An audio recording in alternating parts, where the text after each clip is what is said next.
जोहार इस पावन धरती को, जोहार इस मिट्टी की खुशबू को, जोहार हर उस आवाज को जो सच के लिए उठती है। जंगल की सरसराहट से लेकर शहर की हलचल तक, गांव की चौपाल से लेकर विकास की हर राह तक, जनता की समस्या, सड़क, अस्पताल, स्कूल, पंचायत बैठक, उद्योग और बाजार, चुनावी हलचल, हर खबर, हर मुद्दा, हर सवाल अब गूंजेगा बुलंद आवाज में। कोल्हान की आवाज, क्योंकि ये सिर्फ खबर नहीं, ये है आपकी अपनी पहचान। आपकी अपनी आवाज, जोहार कोल्हान की आवाज, सच आपके साथ। जोहार कोल्हान की आवाज, जल जंगल और जमीन की धरती से हर छोटी और बड़ी खबर के साथ मैं हूं श्रेया। आइए नजर डालते हैं कोल्हान की खबरों पर। टाटा स्टील के सीईओ सह एमडी टीवी नरेंद्रन ने कहा कि मिडिल ईस्ट में चल रहे युद्ध का असर अब कंपनी के उत्पादन पर पड़ने लगा है। इसके कारण चेन सप्लाई प्रभावित हुई है और उत्पादन लागत में बढ़ोतरी हुई है। जमशेदपुर में मीडिया से बातचीत के दौरान उन्होंने बताया कि कच्चे माल की ढुलाई में दिक्कतें आ रही हैं, जिससे कंपनी पर दबाव बढ़ा है। अगर हालात ऐसे ही बने रहे तो आने वाले समय में मुश्किलें और बढ़ सकती हैं। उन्होंने बताया कि इसका सबसे ज्यादा असर टाटा स्टील की सब्सिडरी टिन प्लेट कंपनी पर पड़ा है, जहां प्रोपेन गैस की कमी हो गई है और फिलहाल केवल 2 दिन का स्टॉक बचा है। हालांकि उन्होंने भरोसा दिलाया कि इस स्थिति का असर कर्मचारियों पर नहीं पड़ेगा और कंपनी वैश्विक अवस्था के जरिए उत्पादन जारी रखने की कोशिश कर रही है। बढ़ते अगली खबर की ओर, जहां टाटा स्टील ने नए वित्तीय वर्ष का स्वागत करते हुए उड़ीसा के अंगुल प्लांट में केक कटिंग समारोह आयोजित किया।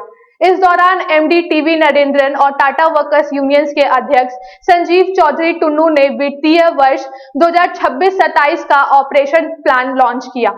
अपने संबोधन में एमडी ने बताया कि वैश्विक चुनौतियों के बावजूद वर्ष 2025-26 में कंपनी का प्रदर्शन बेहतर रहा, जिसका श्रेय कर्मचारियों की मेहनत को जाता है। साथ ही उन्होंने हाल की दुर्घटनाओं पर दुख जताते हुए सेफ्टी पर विशेष ध्यान देने की बात कही।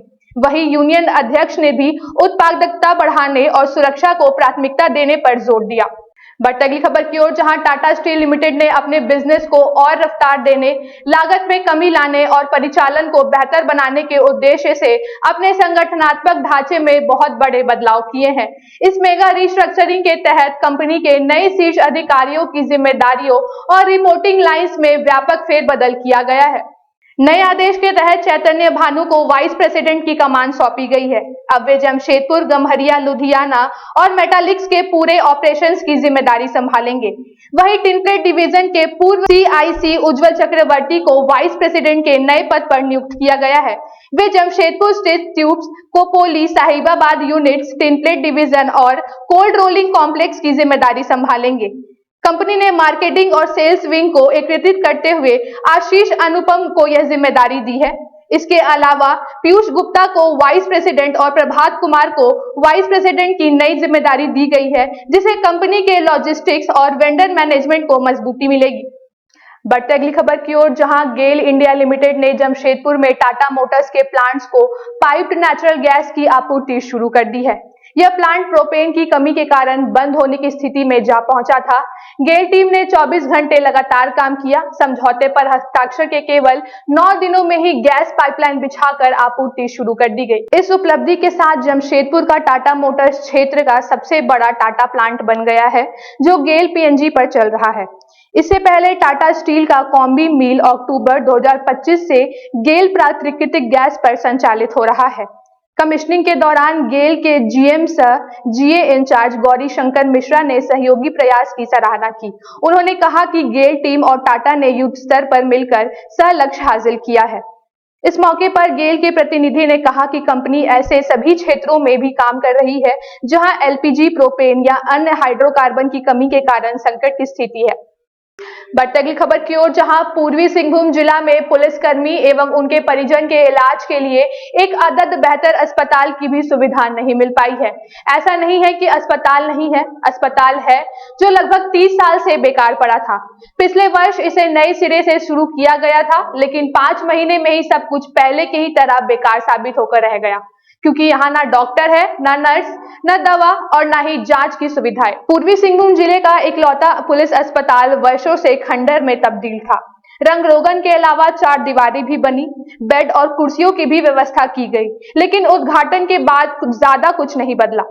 पुलिस एसोसिएशन के सचिव विजेंद्र कुमार ने इसके बारे में कहा कि पुलिस कर्मियों के लिए साक्ची में जिला का एकमात्र पुलिस अस्पताल है, लेकिन डॉक्टर और नर्स नहीं होने के कारण पुलिस कर्मियों का इलाज नहीं हो पाता है। उन्होंने कहा कि गोलमुरी पुलिस केंद्र में भी एक अस्पताल की आवश्यकता है ताकि पुलिसकर्मी या उनके परिजन लोगों की तबीयत बिगड़ने पर इलाज हो सके। सिविल सर्जन डॉक्टर शाहिर पाल ने कहा कि जिला में डॉक्टर और नर्सों की कमी है। ऐसी स्थिति में डॉक्टर और नर्स पुलिस अस्पताल में देना संभव नहीं है। फिलहाल 4 लोगों को नियुक्ति की गई है। बढ़ते अगली खबर की ओर, जहां झारखंड के पश्चिमी सिंहभूम जिले के जैतगढ़ थाना क्षेत्र के मानिकपुर में एक नर दंतैल हाथी का शव मिला है। वन विभाग की शुरुआती जांच में करंट लगने से हाथी की मौत की आशंका जताई जा रही है। यह पूरी घटना कोल्हान वन क्षेत्र के मानिकपुर गांव की है, जहां आज सुबह ग्रामीणों ने एक नर दंतैल हाथी को मृत अवस्था में पड़ा देखा। मौके पर लोगों की भीड़ जमा हो गई। वन विभाग की टीम के साथ डॉक्टरों की टीम भी मौके पर पहुंचकर स्थिति का जायजा लिया। हालांकि हाथी की मौत किन परिस्थितियों में हुई है, यह अभी तक स्पष्ट नहीं हो पाया है। वन विभाग के अधिकारियों ने मौके पर ही मृत हाथी का पोस्टमार्टम कराकर शव को दफनाने की तैयारी हो रही है। बताया जा रहा है कि लगातार हो रही हाथी के हमलों से लोगों की मौत हो रही है या फिर फसलों को बचाने के लिए कई बार खेतों के आसपास अवैध रूप से करंट प्रवाहित कर दिया जाता है, जिससे ऐसे हादसे सामने आते हैं। बढ़ते अगली खबर की ओर, जहां जमशेदपुर की गोलमुरी थाना पुलिस ने टिनप्लेट गोल चक्कर के पास से एक बदमाश सोनू कालिंदी को चोरी की मोटरसाइकिल के साथ गिरफ्तार किया है। सोनू कालिंदी सिद्धगोड़ा थाना क्षेत्र के बाबूडी लाल भट्टी का रहने वाला है। पुलिस ने उसके पास से चोरी की हीरो होंडा स्प्लेंडर मोटरसाइकिल बरामद की है। गोलमुरी थाना प्रभारी ने बताया कि पुलिस ने बताया कि टिनप्लेट गोल चक्कर के पास एंटी क्राइम चेकिंग अभियान चल रहा था। इस क्रम में उसकी गिरफ्तारी हुई। गाड़ी को 28 मार्च को साक्ची थाना क्षेत्र के टैंक रोड से लॉक तोड़कर चोरी किया गया था। दूसरी घटना मानगो थाना क्षेत्र के नेशनल हाईवे 33 स्थित हिल view of auto petrol pump की है। यहां महिंद्रा पिकअप लेकर मुस्तफा और एक अन्य युवक पहुंचा था। उन्होंने 41,000 रुपए का तेल लिया और गाड़ी स्टार्ट कर वहां से फरार हो गए। इस मामले में पेट्रोल पंप के मैनेजर रामकृष्ण साहू ने आवेदन पर मानगो थाने में प्राथमिकी दर्ज कराई। इस केस में मुस्तफा और महिंद्रा पिकअप वैन के साथ ड्राइवर को आरोपी बनाया गया है। बढ़ते अगली खबर की ओर, जहां 28 मार्च 2026 को मुसफ्फिल थाना क्षेत्र के रुईडी बासा टोंटो में 25 वर्षीय युवक सुभाष बांद्रा की दिन दहाड़े चाकू मारकर हत्या कर दी गई थी। घटना के 5 दिन बीत जाने के बाद भी पुलिस अब तक किसी आरोपी को गिरफ्तार नहीं कर सकी है। इससे आक्रोशित परिजन और ग्रामीण भाजपा जिला अध्यक्ष गीता बालमुचू के साथ मुसफ्फिल थाना पहुंचे और घेराव कर जल्द कार्रवाई की मांग की। लोगों ने आरोप लगाया कि पुलिस न तो आरोपियों को पकड़ पाई है और न ही अब तक कार्रवाई की कोई पुष्टि जानकारी परिवार को दी जा रही है। वहीं गीता बालू मुचू ने कहा कि दोषियों की शीघ्र गिरफ्तारी और कड़ी सजा ही पीड़ित परिवार को न्याय दिला सकती है और ऐसी घटनाओं पर अंकुश लगाया जा सकता है। बासा टोंटो के 25 वर्षीय सुभाष बांद्रा जो लड़का है, उनको दिन दहाड़े 2 बजे आचू के आसपास में चाकू से मर्डर कर दिया। तो इसी के लिए हम लोग अभी पूरा गांव वाला सब आए हुए हैं और आप मुंडा जी भी आए हुए हैं। ये मुंडा जी गांव का और ये मुंडा जी हैं और इन्हीं का बेटा है और ये मेरी छोटी बहन है, मेरे बड़ा पिताजी का बेटी है और इन्हीं का एक बेटा है, यानी कि मेरा ही बेटा, और आप है दामाद इधर में। तो घर का लड़का का मर्डर हो गया और चुप से हम लोग कैसा बैठ सकते हैं। इनका जानकारी पता नहीं हो पा रहा है कि कौन मारा, नहीं मारा, एक्शन हो रहा है, नहीं हो रहा है। वो बच्चा का मोबाइल नंबर थाना में आ चुका, तो उसको ट्रैक करके पकड़ रहा है, नहीं पकड़ रहा, हम सभी को कुछ पता नहीं चल रहा। बढ़ते अगली खबर की ओर, जहां जमशेदपुर के आजाद नगर थाना क्षेत्र के old Purulia road Ashoknagar tower phase 2 में गुरुवार सुबह दर्दनाक हादसा हुआ। काल बनकर ऊपर से छज्जा गिरने से एक शख्स की मौत हो गई।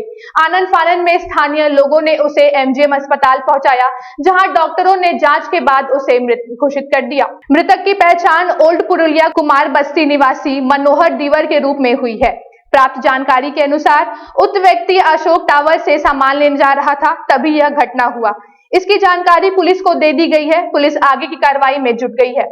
बढ़ते अगली खबर की ओर, जहां जमशेदपुर के बिरसानगर थाना क्षेत्र के बारीडीह स्थित विजय गार्डन गेट नंबर 1 के पास एक दर्दनाक सड़क हादसे में युवक की मौत हो गई। मृतक की पहचान अभिषेक डे के रूप में की गई है, जो नाइट ड्यूटी कर अपने घर लौट रहे थे। मिली जानकारी के अनुसार अभिषेक अपनी बाइक से घर की ओर जा रहे थे। इसी दौरान सरिया लदा एक ट्रेलर उसी रास्ते से गुजर रहा था। अचानक ट्रेलर ने उनकी बाइक को जोरदार टक्कर मार दी, जिससे वे सड़क पर जा गिरे। इसके बाद ट्रेलर चालक ने लापरवाही दिखाते हुए वाहन को आगे बढ़ा दिया और अभिषेक को कुचलते हुए निकल गया। मौके पर ही उनकी मौत हो गई। घटना के बाद चालक ट्रेलर को घटनास्थल पर ही छोड़कर फरार हो गया। फिलहाल पुलिस मामले की जांच में जुटी है और फरार चालक की तलाश की जा रही है। बढ़ते अगली खबर की ओर, जहां करीमिया मुस्लिम मध्य विद्यालय में सहायक आचार्य नियुक्ति प्रक्रिया में जिला शिक्षा विभाग ने अनियमितताओं के कारण तत्काल रद्द कर दिया है। जांच में पारदर्शिता की कमी, नियमों के उल्लंघन और कुछ अभ्यर्थियों को परीक्षा में शामिल नहीं किए जाने की शिकायतें सामने आ रही है। यह भी पाया गया है कि विश्वविद्यालय निर्धारित स्थान के बजाय अन्य जगह संचालित हो रहा है और जमीन से जुड़े नियमों का पालन नहीं किया गया। नाम व स्थान परिवर्तन भी बिना अनुमति किया गया था। इन गंभीर गड़बड़ियों को देखते हुए विभाग ने प्रक्रिया को अवैध करार कर दिया।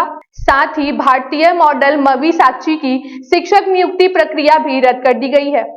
बढ़ते हमारे अंतिम खबर की ओर, जहां मॉडल स्कूल ऑफ पटमदा में शिक्षकों की भारी कमी के कारण विद्यार्थियों की पढ़ाई प्रभावित हो रही है। इस समस्या को लेकर गुरुवार को दर्जनों अभिभावक जमशेदपुर स्थित जिला शिक्षा पदाधिकारी कार्यालय पहुंचे और शिक्षकों की नियुक्ति की मांग को लेकर ज्ञापन भी सौंपा। अभिभावकों ने बताया कि गणित, अंग्रेजी, संस्कृत और हिंदी जैसे महत्वपूर्ण विषयों में शिक्षकों की कमी के कारण बच्चों की नियमित पढ़ाई बाधित हो रही है। गणित के प्रति नियोजित शिक्षक परशुराम राय मार्च 2026 में सेवानिवृत्त हो चुके हैं, जबकि अंग्रेजी और संस्कृत विषय के लिए फिलहाल कोई शिक्षक उपलब्ध नहीं है। वहीं हिंदी शिक्षक रंजीत ओझा को भी सप्ताह में केवल 4 दिन के लिए प्रतिनियोजित किया गया है, जिससे पढ़ाई प्रभावित हो रही है। अभिभावकों ने मांग की है कि सभी विषयों के लिए शीघ्र पूर्वकालिका शिक्षकों की प्रतिनियुक्ति सुनिश्चित की जाए, ताकि विद्यार्थियों की पढ़ाई सुचारू रूप से चल सके। ऐसी कोल्हान की तमाम बड़ी खबरों के लिए जुड़े रहे हमारे साथ और हमारे चैनल को लाइक और सब्सक्राइब करना ना भूलें।